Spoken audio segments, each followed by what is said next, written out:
दोस्तों B success plus के YouTube channel में मैं वीरेश कुमार आप सभी का बहुत बहुत स्वागत करता हूं। दोस्तों एनवायरनमेंट में आज हम देखने वाले हैं पारिस्थितिकी एवं पारिस्थितिक तंत्र से संबंधित कुछ महत्वपूर्ण क्वेश्चंस को। दोस्तों इससे पहले हमने इकोलॉजी एंड इकोसिस्टम के टॉपिक को कंप्लीट किया है। हमने 4 वीडियो में इकोलॉजी एंड इकोसिस्टम के टॉपिक को कंप्लीट किया है। उससे पहले हमने पर्यावरण एवं सतत विकास के टॉपिक को कंप्लीट किया था। ठीक है दोस्तों, जो भी व्यक्ति चैनल पर नए आए हैं प्लीज़ दोस्तों डिस्क्रिप्शन में आपको लिंक मिल जाएगी, वहाँ से जाकर आप इकोलॉजी एंड इकोसिस्टम के टॉपिक को आप देख लें। फुल डिटेल में मैंने इकोलॉजी एंड इकोसिस्टम के टॉपिक को कंप्लीट कराया है। दोस्तों आप हमारे चैनल से जुड़े रहिए। जो भी व्यक्ति नए हैं चैनल पर प्लीज़ चैनल को सब्सक्राइब करें और बेल आइकन को प्रेस करें। ठीक है दोस्तों, बहुत ही अच्छे अच्छे क्वेश्चन मैंने इसमें शामिल किए हैं जो विगत वर्षों में पूछे गए हैं और आने वाली आगामी परीक्षाओं में पूछे जाने की संभावना है। ठीक है दोस्तों, तो वीडियो को अंत तक देखना क्योंकि प्रैक्टिस सेट करने से क्या होता है, इसमें जो भी क्वेश्चन मैंने शामिल किए हैं दोस्तों इकोलॉजी एंड इकोसिस्टम को हमने कंप्लीट किया है, तो कुछ टर्म्स ऐसे रह जाते हैं, कुछ पॉइंट्स रह जाते हैं जो हम नहीं पढ़ पाते हैं। तो जो क्वेश्चन होता है, जैसे कोई भी क्वेश्चन आ जाता है तो वह क्वेश्चन हमारा क्वेश्चन के अकॉर्डिंग प्रैक्टिस सेट में कवर हो जाता है। ठीक है, तो ये हमारा फायदा रहता है और वैसे भी क्वेश्चन के लेवल का पता चलता है। तो हमारे पढ़ाने का तरीका यही है दोस्तों, पहले हम टॉपिक को कंप्लीट करते हैं फिर उसके बाद में प्रैक्टिस सेट करते हैं। ठीक है, तो चलिए दोस्तों स्टार्ट करते हैं। दोस्तों पहला क्वेश्चन है हमारा कि निम्न में से कौन सरोवर या झील में तेजी से वृद्धि करते हैं। तो बताइए, जो झील या सरोवर होता है उसमें तेजी से वृद्धि कौन करता है, सिंगाड़ा, हाइड्रिला, जलकुंभी या नागफनी। तो बताइए इसका राइट आंसर क्या होगा। दोस्तों बहुत ही अच्छे अच्छे क्वेश्चन मैंने इसमें शामिल किए हैं, देखना आपको दिख रहा होगा यूपी पीसीएस 98 में ये क्वेश्चन पूछा गया है। ठीक है, तो बताइए क्या है इसका राइट आंसर। तो दोस्तों इसका जो राइट आंसर है वह है जलकुंभी। ठीक है, जलकुंभी सरोवर और झील तालाबों में पाई जाती है। ठीक है, बहुत तेजी से फैलती है ये। ठीक है, याद रखना इसको। चलिए आगे चलते हैं। दूसरा क्वेश्चन है हमारा, वन के पेड़ों की छालों पर उगे मिलते हैं। तो बताइए, ये क्वेश्चन आप ध्यान देना, इस पे बहुत ही इंपॉर्टेंट क्वेश्चन है ये। वन के पेड़ों की छालों पर उगे मिलते हैं जीवाणु, लाइकेन, कवक या मॉस। तो बताइए इसका राइट आंसर क्या है। तो दोस्तों ये सीपीओ 2 या 3 में पूछा गया क्वेश्चन है। दोस्तों मैंने यहां पर फिर से मैं बता रहा हूं कि वही क्वेश्चन लिए हैं जो मोस्ट इंपॉर्टेंट हैं, पहले पूछे गए हैं और आगे परीक्षाओं में पूछे जाएंगे। ठीक है, तो वीडियो को प्लीज अंत तक देखना। बहुत अच्छे अच्छे क्वेश्चन मैंने यहाँ पर लिए हैं, स्किप करके मत जाना, अपना लॉस मत करना, क्योंकि अब आपको घर बैठे सब कुछ मिल रहा है। पहले आपको टॉपिक कराया जा रहा है, फिर उससे रिलेटेड प्रैक्टिस सेट कराया जा रहा है, तो इतना तो आप कर सकते हैं। ठीक है, तो चलिए, तो बताइए वन के पेड़ों की छालों पर उगे मिलते हैं। तो दोस्तों वह होते हैं लाइकेन। लाइकेन एक ऐसा जीव होता है दोस्तों, जैसे आपने शायद देखा हो वनों में या कहीं पर बागों में आप गए हों तो वहाँ पेड़ों पर ऐसी फफूंद सी जम जाती है ऊपर, शायद देखियो, वही लाइकेन होती है और इसे पर्यावरण प्रदूषक का सूचक भी कहा जाता है। यह क्वेश्चन भी कई बार एग्जाम में पूछा गया है। ठीक है, दोनों क्वेश्चन को याद रखना। चलिए आगे देखते हैं। तीसरा क्वेश्चन है हमारा, हैदराबाद में स्थित हुसैन सागर झील किस जीव की वृद्धि से नष्ट हुई। तो दोस्तों लेमना, हाइड्रा, मगरमच्छ, जलकुंभी, ये 4 ऑप्शन है हमारे पास। तो दोस्तों मैंने अभी पहले क्वेश्चन में बताया था कि बहुत तेजी से वृद्धि कौन करता है झील में, तालाबों में, सरोवर में, तो जलकुंभी। ठीक है, तो जलकुंभी के कारण हैदराबाद में स्थित हुसैन सागर झील जो है उसकी जो वृद्धि है वह नष्ट हुई। ठीक है, तो यहाँ से 2 क्वेश्चन हमारे कवर होते हैं कि एक तो हैदराबाद में कौन सी झील है, हुसैन सागर झील। ठीक है, और दूसरा यही जलकुंभी के कारण इसकी वृद्धि नष्ट हुई। ठीक है, चलिए आगे देखते हैं। मरुस्थल में उगने वाले पौधे कहलाते हैं। तो बताइए मरुस्थल में उगने वाले पौधे क्या कहलाते हैं, मोजोफाइट्स, हाइड्रोफाइट्स, जीरोफाइट्स, हेलोफाइट्स। तो बताइए इसका राइट आंसर क्या होगा। तो दोस्तों इसका जो राइट आंसर है यूपी पीसीएस 99 में पूछा गया है। ठीक है, तो आप अच्छे से देखना, बहुत ही जो भी पूछे गए क्वेश्चन है वही क्वेश्चन मैंने यहाँ पर लिए हैं। ठीक है, तो बताइए मरुस्थल में उगने वाले पौधे वो होते हैं कौन से, जीरोफाइट्स। ठीक है, कौन से होते हैं, जीरोफाइट्स। इन्हें मरूदविद भी कहा जाता है, याद रखना इसको, मरूदविद भी कहा जाता है। ठीक है, और दोस्तों जो हाइड्रोफाइट्स होते हैं ये पानी में उगने वाले पौधे होते हैं। हाइड्रो आ रहा है देखो आगे, ठीक है, हाइड्रो से ही पता चल जाएगा, पानी में उगने वाले पौधे होते हैं हाइड्रोफाइट्स। ठीक है, इसको भी आप देख लेना। हेलोफाइट्स जो होते हैं वो लवणीय मृदा में, ये जो होते हैं लवणीय मृदा में उगने वाले पौधे होते हैं। ठीक है, इसको भी आप देख लेना। ठीक है, चलिए आगे देखते हैं। 5वां क्वेश्चन है कि पादप वृद्धि हेतु सबसे उपयुक्त है, बताइए पेड़ पौधों की वृद्धि के लिए सबसे उपयुक्त क्या है, बालू, दोमट मिट्टी, चिकनी मिट्टी या बजरी। तो बताइए इसका राइट आंसर क्या है। तो दोस्तों शायद मिट्टियों के बारे में आपको पता हो, तो जो दोमट मिट्टी होती है वह पेड़ पौधों की फसल की वृद्धि के लिए उपयुक्त होती है। सबसे उपयुक्त है इसमें बालू, चिकनी मिट्टी और बजरी में। ठीक है, और अपने भारत के अंदर यही मिट्टी पाई जाती है। ठीक है, चलिए आगे देखते हैं। 6वां क्वेश्चन है हमारा, निम्नलिखित में से कौन सा कारक किसी स्थान की वनस्पति निर्धारित करता है। तो बताइए कौन सा कारक ऐसा है जो किसी स्थान की वनस्पति निर्धारित करता है, प्रकाश, वर्षा, मृदा, जल।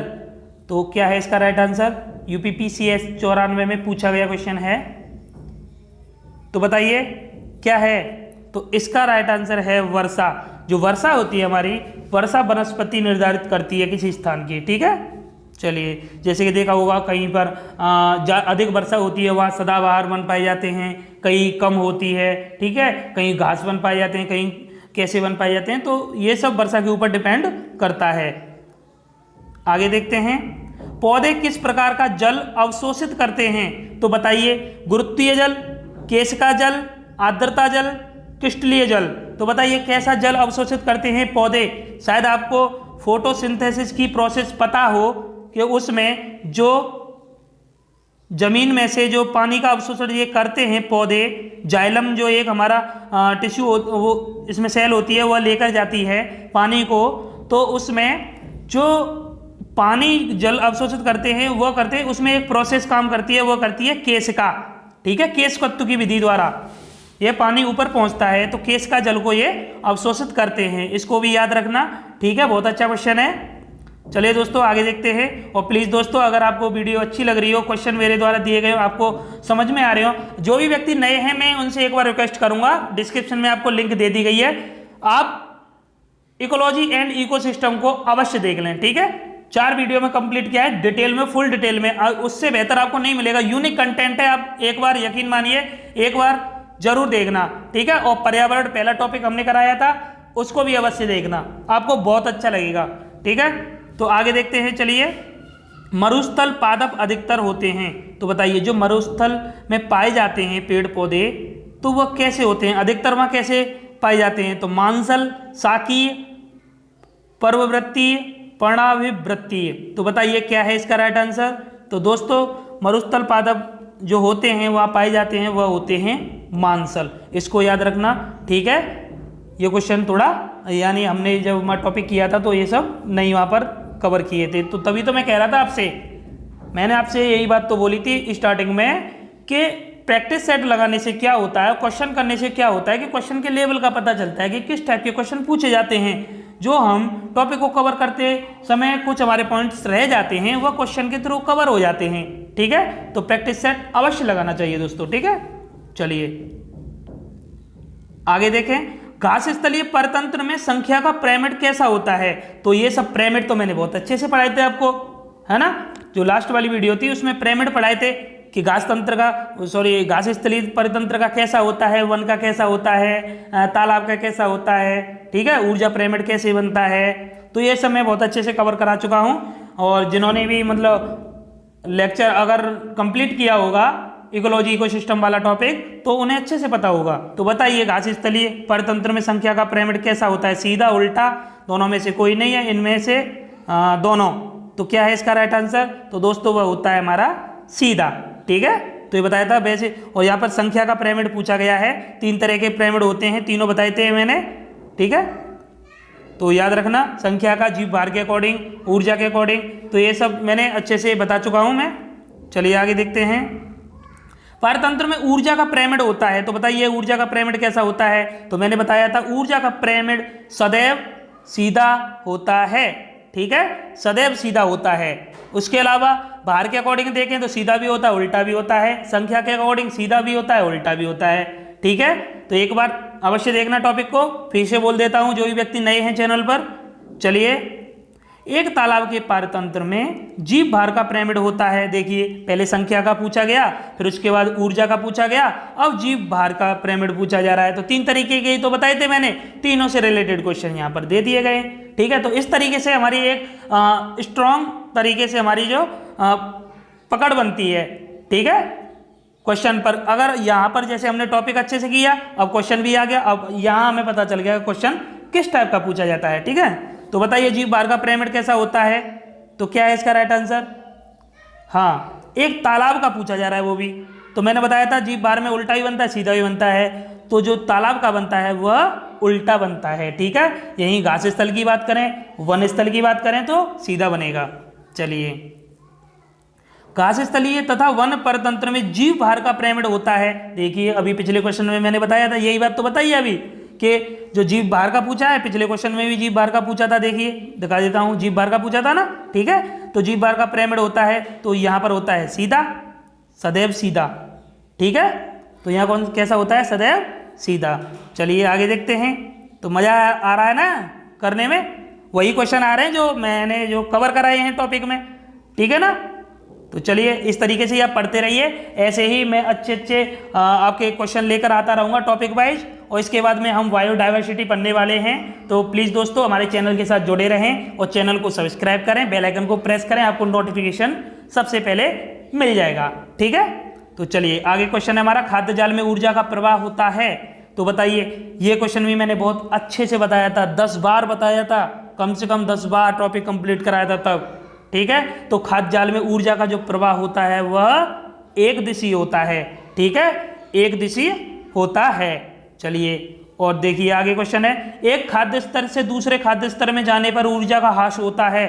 देखो ये भी बताया था, पिरामिड जब बनाया था तो पिरामिड में मैंने बताया था कि एक स्तर से जब दूसरे स्तर में हम जाते हैं तो कितना ह्रास होता है ऊर्जा का, 90% का ह्रास होता है, केवल 10% ही ऊर्जा दूसरे उसमें स्तर में जाती है, ठीक है। अच्छे से बताया था ना, याद होगा।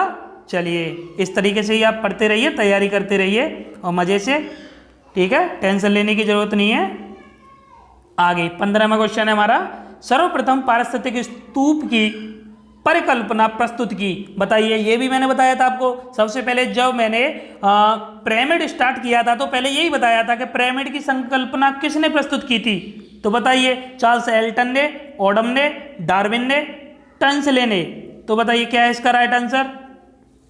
तो इसका राइट आंसर है चार्ल्स एल्टन ने, ठीक है, चार्ल्स एल्टन ने। और डार्विन ने क्या दिया था, इवोल्यूशन का सिद्धांत दिया था डार्विन ने, ठीक है। और एजी टंसले बताया था ना, एजी टंसले के बारे में, हाँ, इकोसिस्टम शब्द दिया था एजी टंसले ने, ठीक है। आगे देखते हैं, सूर्य प्रकाश में उगने वाले पादपों को कहते हैं, जो केवल सूर्य प्रकाश में ही उगते हैं उन्हें क्या कहते हैं। अभी इससे पहले एक क्वेश्चन आया था कौन सा, कि जो मरुस्थल में उगते हैं उन्हें क्या कहते हैं, उन्हें जीरोफाइट्स कहते थे, ठीक है। और ये केवल सूर्य प्रकाश में उगने वाले पौधे हैं, इन्हें क्या कहते हैं, इन्हें कहते हैं क्या, आतपोदविद, ठीक है। क्या कहते हैं, आतपोदविद। और मरुदविद मैंने आपको बताया था, मरुदविद जीरोफाइट्स को ही कहा जाता है। किसे कहा जाता है, जीरोफाइट्स को ही कहा जाता है मरुदविद। और जीरोफाइट्स कौन से होते हैं, जो मरुस्थल में उगते हैं, ठीक है, जो मरुस्थल में उगते हैं वो होते हैं जीरोफाइट्स, उन्हें ही कहते हैं मरुदविद। मरुदविद, म और मरुस्थल, मरुस्थल, ठीक है, दोनों से मिलता है ना, तो आसानी से याद हो जाएगा, ट्रिक बन गई, मरुस्थल, ठीक है। चलिए आगे देखते हैं, अधिक वर्षा वाले उष्ण क्षेत्रों में भारी वर्षा होती है, अतः वहाँ वन होते हैं। तो दोस्तों जो उष्ण कटिबंधीय वाला क्षेत्र है हमारा, और वहाँ सबसे अधिक टेम्परेचर भी रहता है, भूमध्य रेखा वाला क्षेत्र वही है हमारा उष्ण कटिबंधीय। एक बार मैं बता दूँ आपको, ठीक है, जैसे ये ग्लोब है हमारा, ये भूमध्य रेखा है, इससे ऊपर कर्क रेखा 23.5 पे, मकर रेखा 23.5 पे नीचे, ठीक है। और ये पूरा जो क्षेत्र है यही है हमारा उष्णकटिबंधीय क्षेत्र। यहाँ सबसे अधिक टेम्परेचर रहता है और सबसे अधिक वर्षा होती है। तो यहाँ जो वन पाए जाते हैं वह होते हैं हमारे सदा हरित वन। ठीक है, कौन से होते हैं? सदा हरित या सदाबहार वन। ठीक है दोस्तों, चलिए आगे देखते हैं। उन क्षेत्रों में जहाँ ग्रीष्म में भारी परंतु शरद ऋतु में कम वर्षा होती है वहाँ वन मिलते हैं। तो बताइए दोस्तों, जहाँ गर्मियों में वर्षा भारी होती हो और सर्दियों में कम वर्षा होती हो वहाँ कैसे वन मिलते हैं? तो बताइए, इसका राइट आंसर पता है आपको? तो इसका राइट आंसर है क्या? सदाहरित तो होगा नहीं, ठीक है, और मरुस्थल नहीं होगा, यहाँ बारिश बहुत कम होती है, तो ये है घास वन। तो याद रखना, जहाँ गर्मियों में बारिश ज़्यादा होती है वहाँ होते हैं घास वन, ठीक है, जहाँ और सर्दियों में कम होती है। और दोस्तों, जहाँ गर्मियों में कम होती है और सर्दियों में अधिक होती है वहाँ होते हैं दृढ़ पर्णी वन। ठीक है, कौन से? दृढ़ पर्णी, जिसका जस्ट अपोजिट है। गर्मियों में वहाँ कम होती है, सर्दियों में अधिक। तो इस तरीके से आप याद रखना, गर्मियों में अधिक वर्षा होती है वहाँ होते हैं घास वन, ठीक है, और जहाँ सर्दियों में अधिक वर्षा होती है वहाँ होते हैं दृढ़ पर्णी वन। ठीक है दोस्तों, चलिए आगे देखते हैं। वायुमंडल का वह क्षेत्र जिसमें बादलों का बनना, बिजली कड़कना, तूफानों व आंधियों का होना पाया जाता है, तो वह बताइए कौन सा क्षेत्र है? तो कौन सी लेयर है हमारे? तो मैंने सबसे पहले जब एनवायरनमेंट कराया था तो वहाँ पर मैंने वायुमंडल के बारे में आपको बताया था, स्थल मंडल पढ़ाया था, जीव मंडल पढ़ाया था, तो ये सब मैंने वहाँ पर पढ़ाए थे। ठीक है दोस्तों, तो प्लीज़ दोस्तों, जो व्यक्ति अभी भी मतलब स्किप कर जाए, कुछ तो मतलब इग्नोर कर जाते हैं मेरी बात को, तो मैं आपसे फिर से बोल देता हूँ कि प्लीज़ दोस्तों, जो भी नए आए हैं तो डिस्क्रिप्शन में आपको लिंक मिल जाएगी। एक बार, बस एक बार मेरे कहने से पर्यावरण, सतत विकास और इकोलॉजी इकोसिस्टम तो इसके टॉपिक जो कंप्लीट कराए हैं उनको आप अवश्य देख लें। ठीक है, चलिए, तो वहाँ पर मैंने बताया था आपको कि जो हमारी लेयर होती हैं, सबसे पहले होती है क्षोभ मंडल, है ना, समताप मंडल, तो ये सब मैंने बताए थे, आयन मंडल, है ना, मध्य मंडल, आयन मंडल, फिर वायुमंडल, तो ये हमारी परतें होती हैं। तो इसमें जो बिजली कड़कना, तूफान, आंधी, ये सब जितनी क्रियाएं होती हैं, मौसमी क्रिया होती हैं, वो सबसे पहले वाले में होती हैं क्षोभ मंडल में। ठीक है, तो इसको आप याद रखना, तो क्षोभ मंडल में होती हैं ये सारी क्रियाएं। ठीक है, जो समताप मंडल होता है वो साफ होता है, उसमें क्या होता है, जो हमारे हवाई जहाज वगैरह होते हैं वो उड़ते हैं। ठीक है, और यहीं पर हमारी ओजोन लेयर भी पाई जाती है समताप मंडल में। ठीक है दोस्तों, तो चलिए, इतनी जानकारी बहुत है आपके लिए। चलिए आगे देखते हैं। तो 20वां क्वेश्चन है हमारा कि लवणीय मृदा में उगने वाले पादपों को कहते हैं। यहाँ से क्वेश्चन अक्सर पूछे जाते हैं और कंफ्यूजन होता है, क्योंकि बहुत सारे क्वेश्चन बनते हैं लवणीय मृदा में, है ना, पानी में, केवल सूर्य ताप में, और मरुस्थल में उगने वाले, है ना। तो ये मैंने अभी 2 बार तो मैं करा चुका हूँ इससे रिलेटेड क्वेश्चन, और वहाँ पर भी मैंने बताया था, पहला वाला जो क्वेश्चन आया था तो वहाँ पर मैंने आपको बताया था कि लवणीय मृदा में उगने वाले पौधों को क्या कहते हैं? उन्हें कहते हैं हम हेलोफाइट्स। ठीक है, हेलोफाइट्स कहते हैं उन्हें, लवणीय मृदा वाले पौधों को। ठीक है दोस्तों, तो इसको भी आप देख लेना अच्छे से। ठीक है, तो चलिए आगे देखते हैं। और अम्लीय मृदा में जो पाए जाते हैं उन्हें कहते हैं ऑक्सलोफाइट। ये भी मुझे याद आ गया अभी, तो इसको भी आप याद रखना। ठीक है, अभी ये मैंने बताया नहीं था अभी तक। जो अम्लीय मृदा में पाए जाते हैं उन्हें कहते हैं ऑक्सलोफाइट। ठीक है, और जो लवणीय मृदा में पाए जाते हैं उन्हें कहते हैं हेलोफाइट्स। फिर से बता दे रहा हूँ। ठीक है दोस्तों, चलिए आगे देखते हैं। मृदा परिवर्धन को कहते हैं, बताइए मृदा परिवर्धन को क्या कहते हैं? अपरदन, ह्यूमस, मृदा जनन, जलयोजन। तो बताइए क्या है इसका राइट आंसर? तो दोस्तों, मृदा परिवर्धन को कहते हैं मृदा जनन। ठीक है, ये क्वेश्चन हमारा थोड़ा हटके है, तो इसको जरा आप ध्यान देना इस पर और याद रखना इसको। मृदा परिवर्धन को कहते हैं मृदा जनन। ठीक है दोस्तों, चलिए। बृहद जलाशयों में अधिकतम तापमान होता है। तो बताइए जो जलाशय होते हैं वहां पर जो अधिकतम तापमान होता है वह कहाँ होता है? ऊपरी स्तर में, तल स्तर में, मध्य स्तर में, या तीनों स्तरों में एक समान? तो तीनों स्तरों में एक समान तो होएगा ही नहीं, है ना, तो ये तो कॉमन सी बात है। तो दोस्तों, जो सबसे अधिक तापमान होता है वह होता है ऊपरी स्तर में। ऑफकोर्स वहीं होगा, है ना, ऊपरी स्तर में ही होगा ना। सबसे अधिक तापमान, सबसे पहले किरण जो प्रकाश पड़ेगा कहाँ पड़ेगा? ऊपरी स्तर में। तो वहीं सबसे अधिक तापमान होता है।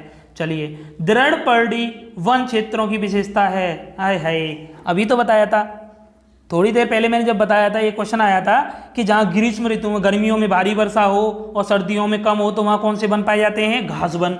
और वहीं पर मैंने यही क्वेश्चन कराया था कि जहाँ पर गर्मियों में कम और सर्दियों में अधिक वर्षा हो तो वहाँ पर होते हैं दृढ़ पर्णी वन।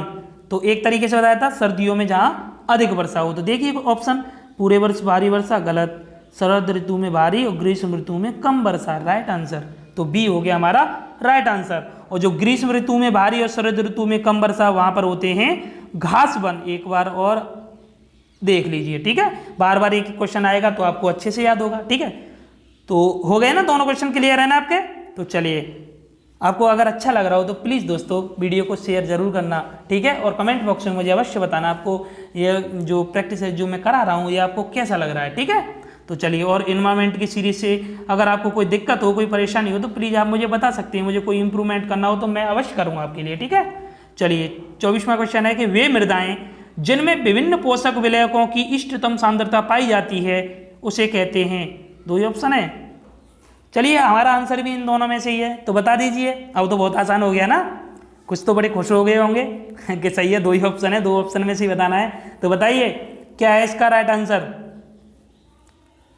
हाँ जी, वे मृदाएं जिनमें विभिन्न पोषक विलयकों की इष्टतम सांद्रता पाई जाती है, मतलब अधिकतम सांद्रता पाई जाती है, उसे कहते हैं सुपोषी, ठीक है, सुपोषी, ठीक है। क्या कहते हैं? सुपोषी।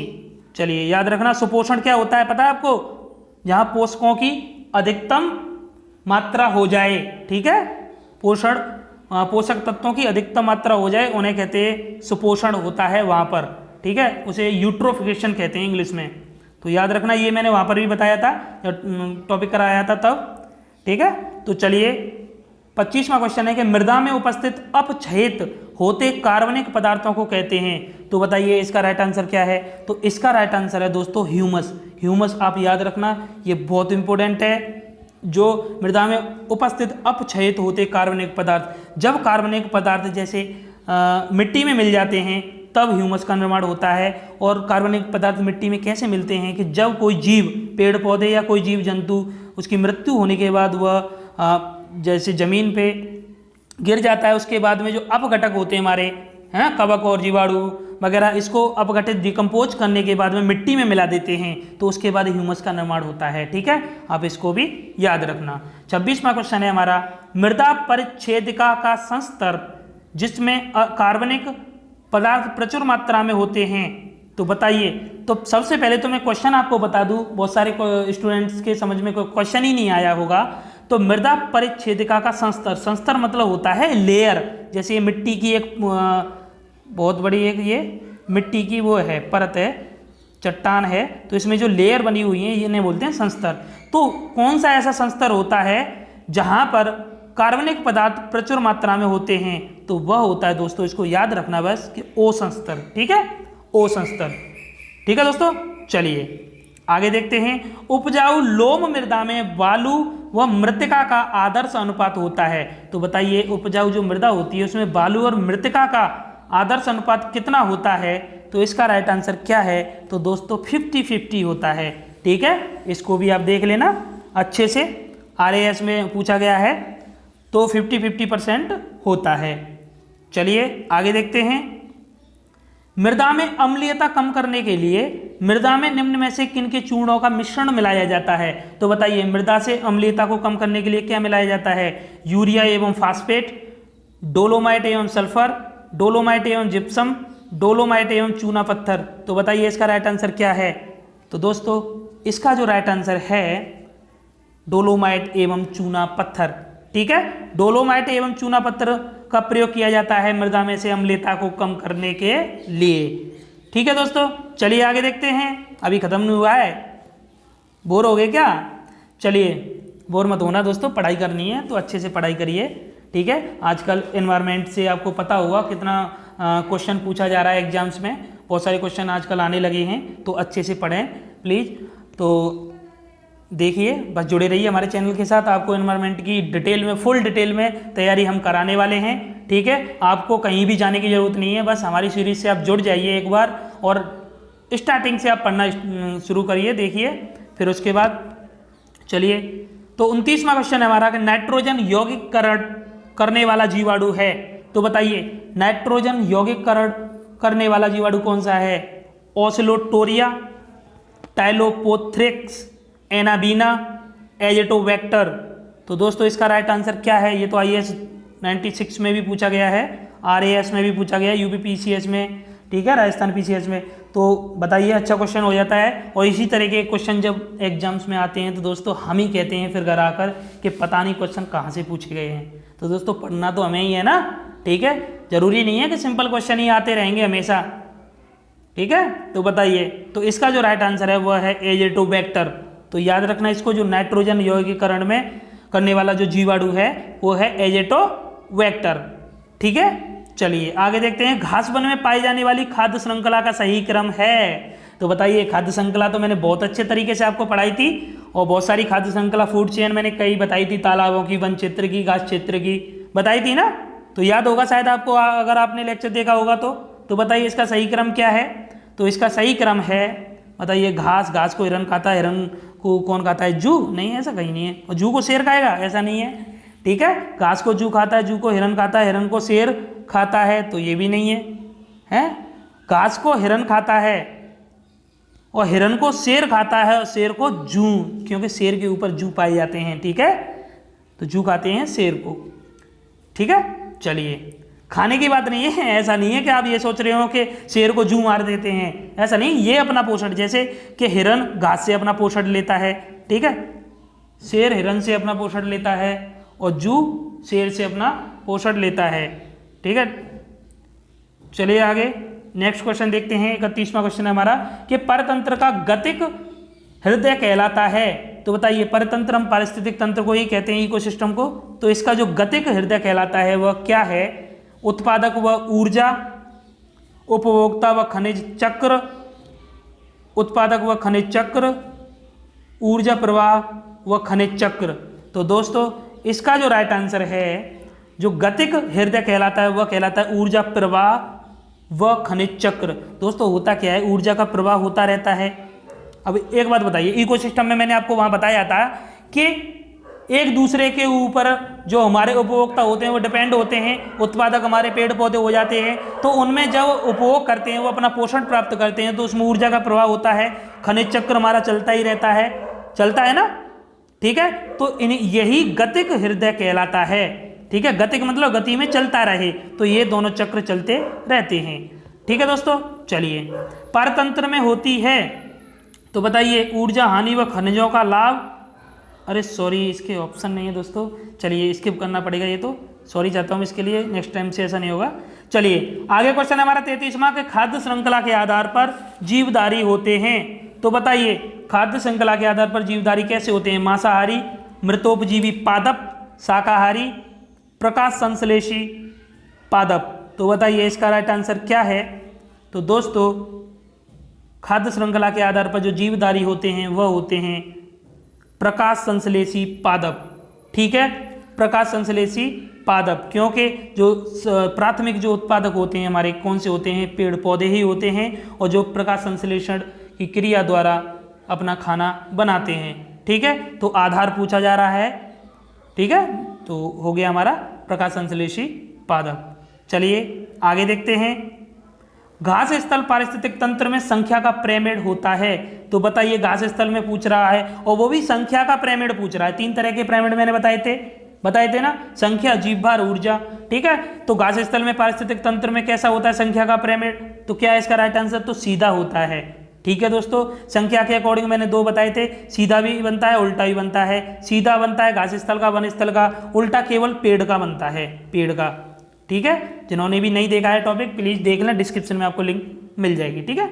चलिए, 10% का नियम देने वाले वैज्ञानिक हैं। यह वही नियम है दोस्तों, 10% का नियम, जो ऊर्जा का जो एक स्तर से दूसरे स्तर में जो प्रवाह होता है वो 10% ही होता है। तो मैंने वहाँ ऊर्जा का पिरामिड जब कराया था तो बहुत अच्छे से आपको बताया था। तो बताइए, ये जो नियम दिया था वह किसने दिया था?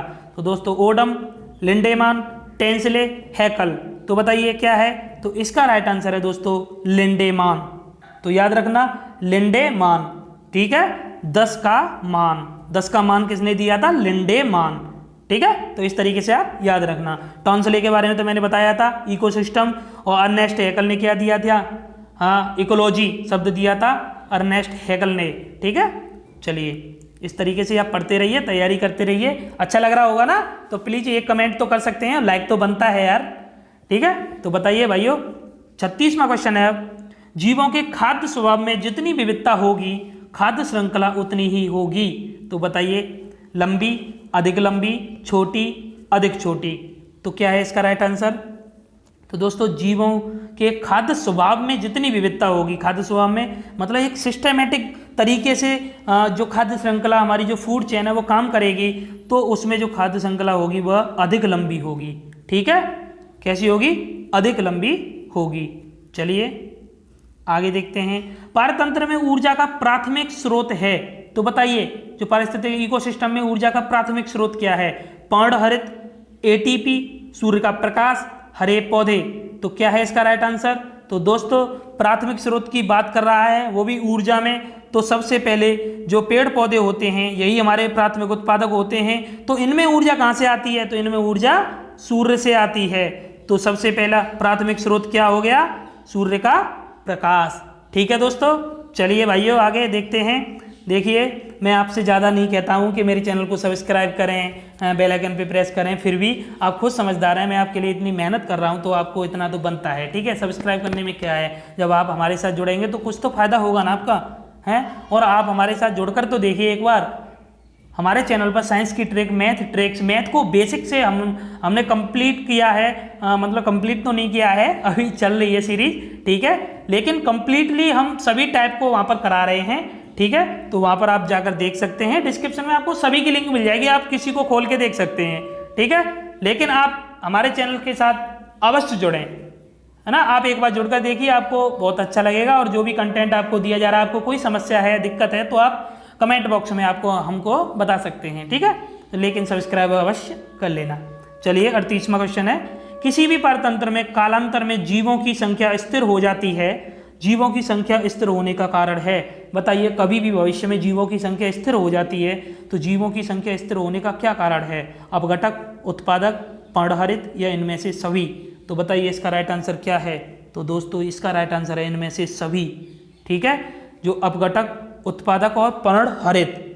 ठीक है, ठीक है दोस्तों, तो इसको भी आप याद रखना। मैंने बताया था उत्पादक क्या होते हैं, अपघटक क्या होते हैं, पर्णहरित दोस्तों क्लोरो जो फॉर्म होता है, जो पत्तियों का हरा रंग होता है, क्लोरोफिल, वही होता है हमारा पर्णहरित। तो याद रखना इसको भी। आगे देखते हैं 39वां क्वेश्चन है, किसी पारतंत्र में होते हैं। तो बताइए इकोसिस्टम में क्या क्या होता है? तो ये तो मैंने बहुत अच्छे से बताया था ना आपको। तो बताइए इकोसिस्टम में क्या क्या होता है? उत्पादक, उपभोक्ता तथा अपघटक, उत्पादक शाकाहारी, मांसाहारी तथा अपघटक, पौधे तथा जंतु, जैविक तथा अजैविक पदार्थ। अरे सबसे लास्ट में दिया आंसर तो। ठीक है, जैविक और अजैविक पदार्थों से मिलकर ही उनकी अंतःक्रिया जो होती है वही तो होता है हमारा इकोसिस्टम। ठीक है, चलिए आगे देखते हैं, वन्य जीवों को मारने तथा वनों को काटने से होता है। बताइए, वन्य जीवों को मारने तथा वनों से काटने से होता है मृदा अपरदन, बाढ़ आना, सूखा पड़ना, उपयुक्त सभी। तो बताइए इसका राइट आंसर क्या है? जहां पर ये उपयुक्त सही आए ना, तो वहाँ 99% तो यही आंसर होता है। ठीक है, वैसे भी आप अपनी तैयारी रखें और हर ऑप्शन आपको कंफर्म होना चाहिए। ठीक है, तो इसमें क्या, वनों को कटान करेंगे तो मृदा अपरदन होगा, बाढ़ आएगी, सूखा पड़ेगा। ठीक है, तो ये सभी हमें तो वैसे ही पता है। जब हम इस तरीके से हम डिटेल में पढ़ाई करेंगे तो हमें सारे ऑप्शन क्लियर होंगे। ठीक है ना। चलिए 41वां क्वेश्चन है कि निम्नलिखित में से कौन सा पारतंत्र प्राकृतिक है?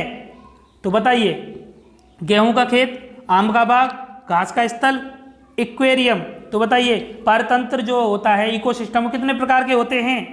बताए थे मैंने, एक मानव निर्मित होते हैं और एक प्राकृतिक होते हैं, बताए थे ना। तो बताइए प्राकृतिक इनमें से कौन सा है? तो प्राकृतिक है घास का स्थल, गेहूं का खेत तो हमारे द्वारा बोया जाता है, आम का बाग भी मनुष्य के द्वारा ही लगाया जाता है, एक्वेरियम अब तो घर में भी लगा लेते हैं शोपीस के लिए, है ना। ठीक है, चलिए 42वां क्वेश्चन है, देखिए आगे, जैव मंडल में एक ही जाति की संख्या को कहते हैं। बताइए, ये भी मैंने आपको बताया था लास्ट वाली वीडियो में अच्छे से कि जैव मंडल में एक ही जाति की संख्या को कहते हैं, क्या कहते हैं? बताइए। जैव समुदाय, जैव विविधता, जनसंख्या, पारतंत्र, तो उसे कहते हैं जनसंख्या। ठीक है, एक ही जाति की संख्या को कहते हैं जनसंख्या। ठीक है दोस्तों, चलिए, एक से अधिक जातियों का समूह जो किसी स्थान पर रहता है उसे कहते हैं। अब एक से अधिक जातियों का समूह यानी मनुष्यों के साथ कुत्ते बिल्लियों को भी शामिल कर लिया जाए और उनकी जब काउंटिंग की जाए, ठीक है, तो उनका जो समूह होता है उसे क्या कहते हैं? पारतंत्र, जैव समुदाय, जैव समुच्चय, जैव विविधता। तो क्या है इसका राइट आंसर? तो वह होगा जैव समुदाय। अरे अब जैव समुदाय हो गया, जब केवल एक ही जाति की बात करें तो जनसंख्या हो गई। ठीक है, किसी की भी आपने देखा नहीं, हमारे जो जनसंख्या की गणना नहीं होती है ना हर 10 साल बाद। ठीक है, तो वही होती है। तो जब एक की बात करेंगे एक जाति की तो जनसंख्या, और जब समूह की बात करेंगे अधिक जातियों की तो वो समुदाय हो गया, ये कम्युनिटी हो गई। ठीक है दोस्तों, चलिए 44वां क्वेश्चन देखते हैं। इकोलॉजी पारिस्थितिकी शब्द देने वाले थे, 2 बार तो पहले बता दिया अभी मैंने। ठीक है, तो बताइए पारिस्थितिकी शब्द किसने दिया था? तो वह दिया था अर्नेस्ट हैकल ने। ठीक है, हो गया ना याद? पीछे 95 में पूछा गया क्वेश्चन है ये। तो बताइए, लास्ट नहीं है अभी, हमारा 2-4 क्वेश्चन और हैं। ठीक है, पेशेंस रखिए थोड़ा सा और। प्रकाश संश्लेषण द्वारा ऊर्जा का कितना प्रतिशत भाग रासायनिक ऊर्जा में परिवर्तित हो जाता है? तो बताइए, जब प्रकाश संश्लेषण, दोस्तों मैं यहाँ पर आपको बता देता हूँ, जब फोटोसिंथेसिस की प्रोसेस होती है पौधों में, तो ये कह रहा है ऊर्जा का कितना प्रतिशत भाग रासायनिक ऊर्जा में परिवर्तित हो जाता है। तो बताइए कितना होता है इसका राइट आंसर? 1 से 2%, 1 से 5%, 1 से 10%, 1 से 20%। तो क्या है इसका राइट आंसर? तो वह है 1 से 2%। ठीक है, इसको आप ध्यान देना इस क्वेश्चन पे। जो 1 से 2% होता है वह रासायनिक ऊर्जा में परिवर्तित हो जाता है। ठीक है दोस्तों, चलिए, रचना एवं कार्य की दृष्टि से जैव समुदाय एवं वातावरण एक तंत्र की भांति कार्य करते हैं, इसे कहते हैं। तो बताइए, ये तो डेफिनेशन 4-4, 5-5 डेफिनेशन हमने आपको बताई थी ना। तो बताइए इसका क्या है? पारतंत्र, पारिस्थितिक तंत्र, जैव तंत्र या जैव समुच्चय। तो इसका राइट आंसर क्या है? तो दोस्तों इसका राइट आंसर है पारिस्थितिक तंत्र। ठीक है, रचना और कार्य की दृष्टि से जैव समुदाय एवं वातावरण में एक तंत्र हो जाता है। ठीक है, जो जैविक कंपोनेंट होते हैं अजैविक कंपोनेंट के साथ किस तरीके की क्रिया करते हैं, वही तो हमारा होता है इकोसिस्टम। तो यहाँ पर तो दोनों ऑप्शन दे दिए हैं, परितंत्र भी दे दिया, पारिस्थितिक तंत्र भी दे दिया। तो चलिए कोई बात नहीं है, एक ही बात होती है। ठीक है, याद रखना, आपको ऐसा नहीं मिलेगा। चलिए आगे देखते हैं। तो 47वां क्वेश्चन है हमारा कि एक पारतंत्र में शैवाल, जो हरी काई होती है, काई कहते हैं ना हम, का स्थान होता है। तो बताइए क्या स्थान होता है शैवाल का? उपभोक्ता, उत्पादक, अपघटक, शाकाहारी। तो ये भी मैंने आपको बताया था, जो शैवाल होते हैं वह जो जलीय पारिस्थितिकी तंत्र में उत्पादक का काम करते हैं। ठीक है, और जो जलीय पारिस्थितिकी तंत्र में जो उत्पादक होते हैं इन्हें क्या कहा जाता है? हाँ, फाइटोप्लैंक्टन्स। हाँ जी, ठीक है, इसको भी आप याद रखना। 48वां क्वेश्चन है हमारा, एक पारतंत्र में मानव व सभी जंतु होते हैं। ठीक है, उत्पादक, उपभोक्ता, अपघटक, सर्वाहारी। तो बताइए एक ऐसा इकोसिस्टम जहाँ मानव व सभी जंतु होते हैं, तो क्या है इसका राइट आंसर? तो वह है उपभोक्ता। यहाँ जंतुओं की और मानव की बात की गई है। ये तो खाने में ही लगे रहते हैं एक दूसरे को, है ना, पोषण के लिए। उपभोक्ताओं की श्रेणी में तो आते हैं मानव और जंतु, उत्पादक में पेड़ पौधे आते हैं, अपघटक में कवक और हमारे जीवाणु आते हैं, सर्वाहारी में तो मानव आ ही जाता है। ठीक है, तो बताइए पारतंत्र में बाज का स्थान है। बाज का स्थान तो सर्वोच्च है? बाज का स्थान कौन सा होगा? उपभोक्ता तो है। प्रथम श्रेणी के उपभोक्ता नहीं, सर्वोच्च उपभोक्ता, द्वितीय श्रेणी के उपभोक्ता। तो क्या है इसका राइट आंसर? तो मैंने बताया था इसका स्थान तो सर्वोच्च होता है। ठीक है, चलिए आगे देखते हैं। पारतंत्र में मानव है। मानव क्या है पारतंत्र में बताइए? तो इकोसिस्टम में अगर मानव की बात करें तो वो क्या है? तो इसको तो सभी बता देंगे, सर्वाहारी है। ठीक है, इतना आसान तो क्वेश्चन बता देना चाहिए आपको, इतना तो पता होगा। ठीक है, तो आगे बताइए क्या हमारा क्वेश्चन है कि पोषण की दृष्टि से अपघटक होते हैं।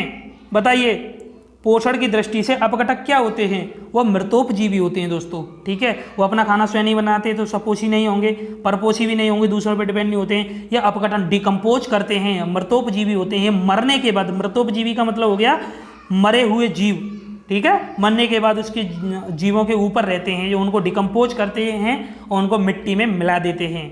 ठीक है, इनको सफाई कर्मी भी कहा जाता है, याद रखना, जो अपघटक होते हैं। ठीक है दोस्तों, तो इस प्रैक्टिस सेट में और यहाँ पर इतने ही क्वेश्चन थे, 51 लिए हैं मैंने। ठीक है, शौगुन वाले लिए हैं ना, अच्छे हैं ना। तो बताइए दोस्तों, यह आपको सीरीज कैसी लगी, मतलब ये वाली वीडियो, इसमें जितने भी क्वेश्चन दिए गए हैं आपको पसंद आए या नहीं आए। तो दोस्तों प्लीज़ वीडियो को शेयर अवश्य करना। बहुत सारे स्टूडेंट तो छोड़ के भागे होंगे अब तक, तो पता है मुझे। ठीक है, चैनल को प्लीज़ जितने भी बच्चे हैं जो मेरी आवाज़ सुन रहे हैं, सब्सक्राइब अवश्य कर लेना। ठीक है, और डिस्क्रिप्शन में जाके आप एक बार पर्यावरण के जो टॉपिक हमने कराए हैं उनको अवश्य देख लेना। ठीक है, थैंक्स फॉर वॉचिंग। जय हिंद, जय भारत दोस्तों। ठीक है।